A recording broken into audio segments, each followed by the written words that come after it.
Hey guys, today we're going deep into the belly of corporate betrayal where office smiles hide knives, and loyalty means nothing once you see too much. Picture this fluorescent lights buzzing overhead, a pile of invoices that didn't quite add up, and me, standing alone in a conference room with a truth too heavy to keep quiet. This isn't just a story about getting fired, it's a story about rising. But fair warning, if you've ever worked for someone who smiled through your suffering, you probably won't survive this one without clenching your jaw. Yucks, before you get comfortable, take a moment to like the video and subscribe, but only if you genuinely enjoy what I do here. And hey, drop your location and local time in the comments. I love knowing where you're listening from. Now, dim the lights, maybe turn on a fan for that soft background hum, and let's ease into tonight's journey together. I wasn't supposed to notice the numbers. I was just a mid-level operations coordinator at Archeon Solutions, a logistics company with enough layers of management to make a maze jealous. I'd been there for 5 years. I showed up early, stayed late, and volunteered for things no one else wanted to touch. You know, the team player type they always brag about in HR newsletters. But that's also how I got access to the internal review folders. At first, it was just a typo. I thought, a vendor invoice, double paid, but then another, and suddenly, I realized that money, serious money, was disappearing from the budget, quietly rerouted through a set of shell vendors. Same addresses, same contact person, slightly different company names. The thing is, I wasn't even trying to play detective. I was trying to clean up end-of-quarter reports. But the deeper I looked, the worse it got. When I finally brought it up to my manager, Carol, she didn't even pretend to be shocked. Her exact words were, "You're very thorough, but I think it's best if you leave this kind of thing to the finance department." She smiled, tightly, like someone holding back a snarl. That was my first warning. I documented everything: printed reports, email threads, spreadsheets. I even saved backup copies on a flash drive I wore on a lanyard around my neck. It became my talisman, my protection. Then I made the mistake of going higher. I scheduled a quiet meeting with HR. I walked in, folder in hand, thinking maybe I'd be thanked, promoted, even. Instead, the HR rep, Marla, looked at the papers for 5 minutes, then excused herself to consult. She returned 15 minutes later with Carol. Carol didn't look at me. She looked at the folder, then at Marla. "Is this official whistleblower activity?" she asked. I remember Marla's response as clear as day. "Not if we handle it properly." That afternoon, I was called into another meeting, only this time with security present. "We're restructuring," Carol said, her voice suddenly soft and corporate polished. "Your role is being dissolved. No severance, no apology. Just an escorted walk to the elevator with a brown envelope in my hand." I didn't even cry. Not yet. I was too stunned. I went home, collapsed onto my bed, still wearing my work shoes, and stared at the ceiling for hours. By evening, my phone had already locked me out of my work accounts. My email was deactivated. My badge access was revoked.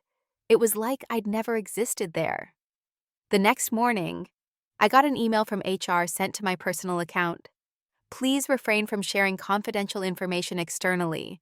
As per your signed employee agreement, breaches may result in legal action." That was the moment I knew they were scared. And I was pissed. Not just for me, but for the junior analysts, the interns, the ones who trusted the system.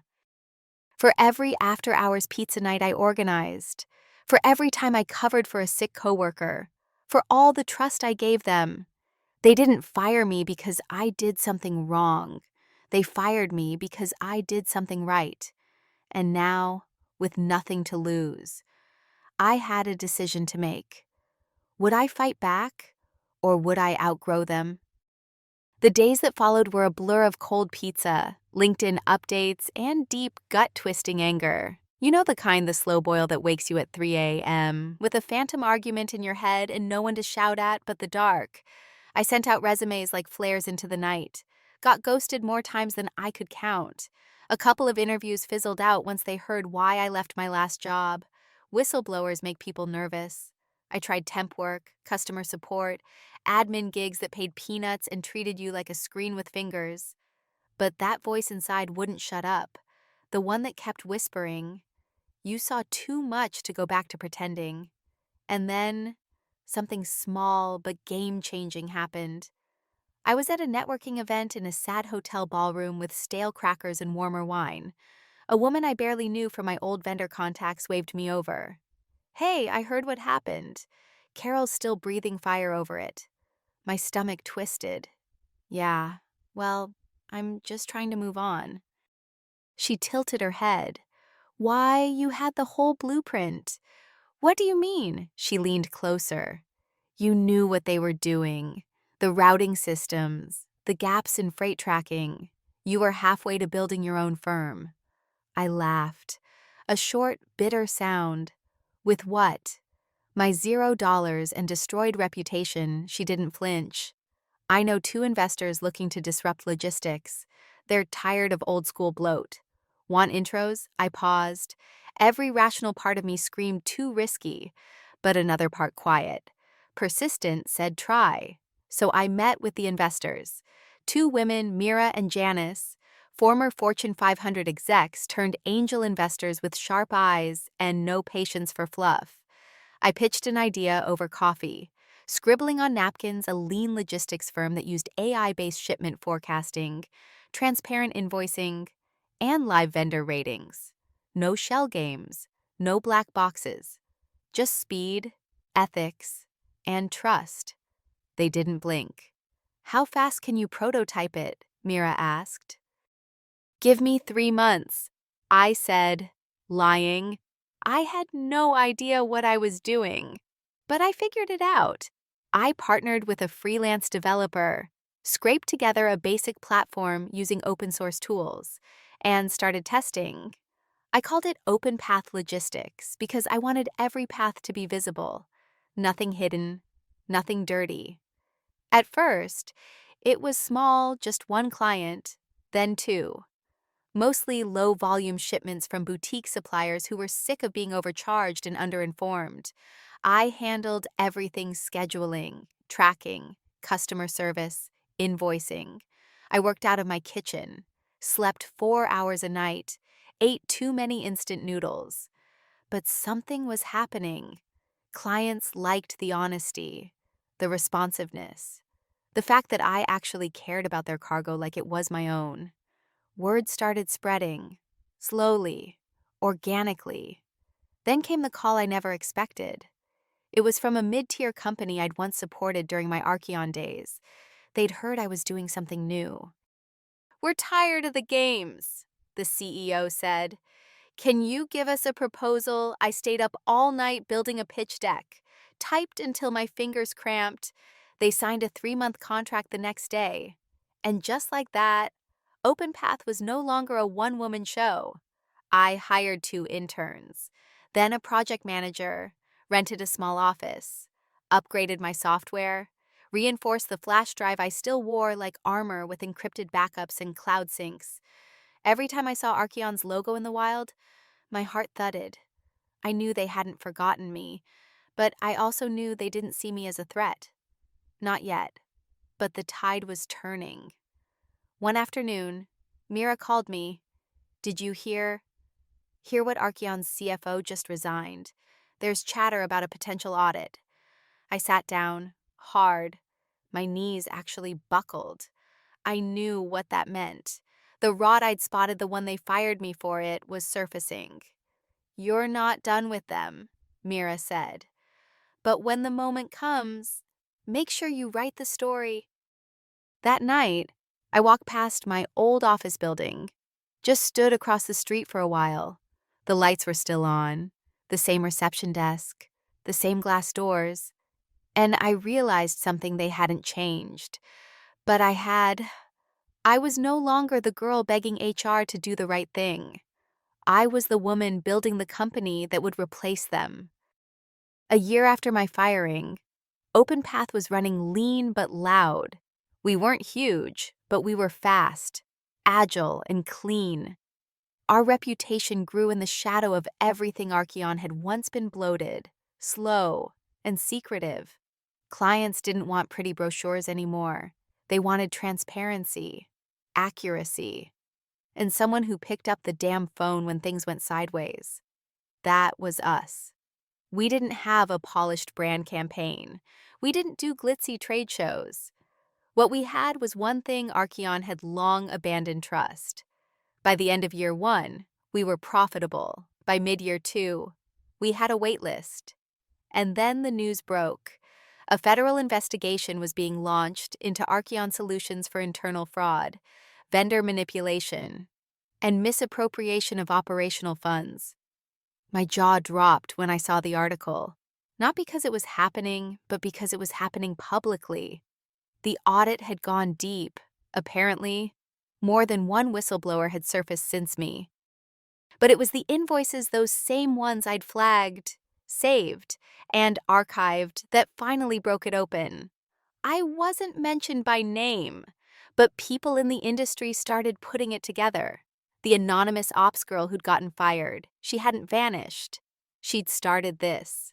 The floodgates opened. Emails from former colleagues, clients, even competitors started pouring in. We're pulling out of our Archeon contract. Can you onboard us? I knew something was shady over there. How soon can you take us? Please tell me you've got room. And suddenly, we were scaling faster than I ever imagined. Too fast, honestly. It was both exhilarating and terrifying. We moved into a bigger office, hired a legal team, built custom software. I brought on a COO, Nina, a razor-sharp logistics consultant who used to work for Archeon's biggest competitor. She had a spine of steel and a vision I trusted. One day she asked me, "Where do you want to take this?" I paused, then said, "I want us to be the name they wish they could copy." We started absorbing the fallout from Archeon's collapse. Their clients became ours. Their former staff sent resumes begging to join us. Even the CFO who jumped ship reached out subtly, carefully. I didn't respond. There was a deeper part of me that still felt unworthy, like maybe all of this was just a house of cards waiting to fall. That imposter voice that says, "Who do you think you are?" But then came the day it became real. We were approached by an investment group, not just any group, the group that once backed Archeon during their expansion boom 5 years ago. They'd seen what we were doing. They wanted in, equity, partnerships, growth capital. They pitched us like we were the hottest thing on the table, and maybe we were. That's when I made the decision. I don't want a partner. I said during the 3rd meeting, I want a buyout. They blinked. Of who? I opened my folder. Inside were documents, quiet purchases, brokered deals, investor-backed offers. We've acquired enough of Archeon's debt to force a restructure. I said, we'll assume ownership under a new name. Their brand is finished. Their leadership's gone. What I want is the shell. Why, one of them asked. I leaned forward. Because I want my office back. And just like that, the pieces fell into place. We signed the paperwork 6 weeks later. The company formerly known as Archeon Solutions was dissolved, absorbed into Open Path Holdings. I walked into that same building, the one where I was escorted out in shame, and I held the keys. Literally, the receptionist, new, young, unaware, handed me a badge without a blink. Nina stood beside me, smiling. So, full circle. I stepped onto the elevator. Same hum, same lighting. But everything was different now. I wasn't coming in as an employee. I was coming in as the owner. We didn't keep the Archeon name. We buried it. We rebranded everything under Open Path. Same staff structure, new values. Every hire signed a transparency pledge. Every vendor had open ratings. Every invoice had traceability. I didn't do it for revenge. I did it because someone had to build what should have existed all along. And if I was the only one willing, so be it. Walking those halls again felt like tracing over an old scar.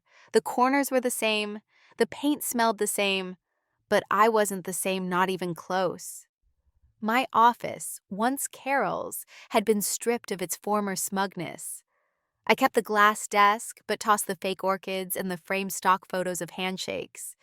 I replaced them with live plants, real art from local artists, and a couch soft enough to sink into on the bad days. I didn't hold a grudge. I held power. That first week, I met every single department in person, not as the mysterious owner, not as the survivor who made it, but as someone who wanted to know how it really felt to work there. I asked them what they hated about Archeon, what they needed, what they never dared say before. Their answers confirmed what I'd always suspected: fear had ruled them. Everyone had learned to survive. No one had ever been invited to thrive. We changed that. Fast.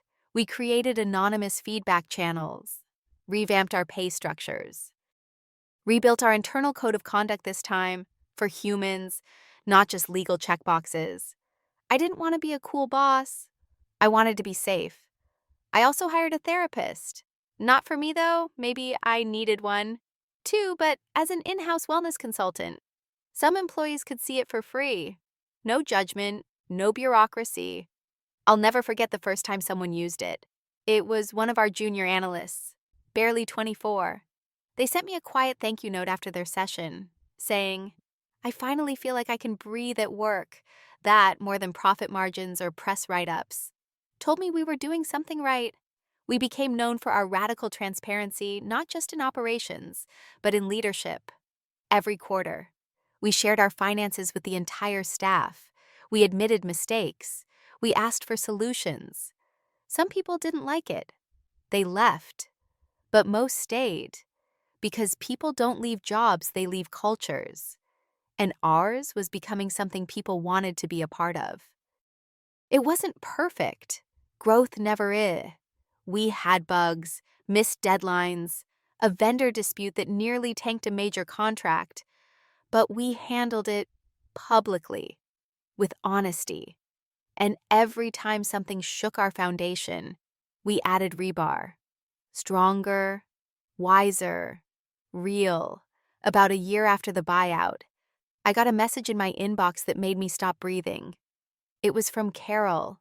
Subject line: no hard feelings, no greeting, no apology. Just a line asking if I wanted to grab coffee for old time's sake. I stared at it for a long time. The cursor blinked like it was waiting for vengeance. I didn't respond. There was nothing left to say. I archived the email, stood up from my desk, and walked to the break room. It was full, people chatting, snacking, laughing. The kind of buzz you only get when people want to be there, when they don't have to pretend. One of our new interns waved. "Hey, you want in on the coffee rotation?" I smiled. Absolutely. And I meant it. Because I hadn't built a company, I'd built a refuge. And every person who walked through those doors now, they weren't just employees. They were part of a new legacy, one built on the bones of betrayal, one forged by fire and facts, and one very stubborn woman who wouldn't shut up when it was easier to stay silent. So now, as you let your breath settle and the world gets just a little quieter around you, I want you to think about this. Maybe the worst thing that ever happened to you didn't break you. Maybe it built you. Yes, it hurts. It knocked the wind from your lungs. It pulled the rug so violently that you forgot what steady ground felt like. But what came next? That part that was yours to right. We don't always get justice in the shape we imagined. Sometimes it doesn't come in courtrooms or in apologies. Sometimes justice is simply becoming everything they swore you couldn't be. So if you've ever been pushed out, laughed at, ignored, or silenced, please remember the chapter they ended isn't the end of the book. You have pens they can't take, pages they can't touch. Tonight, breathe deeper. Let the anger go, if only for now. Wrap yourself in the soft reminder that resilience isn't loud. Sometimes it's quiet, patient, still just waiting for the moment to rise again. You're not behind, you're not lost, you're just in between. And the version of you they underestimated, she's just getting started.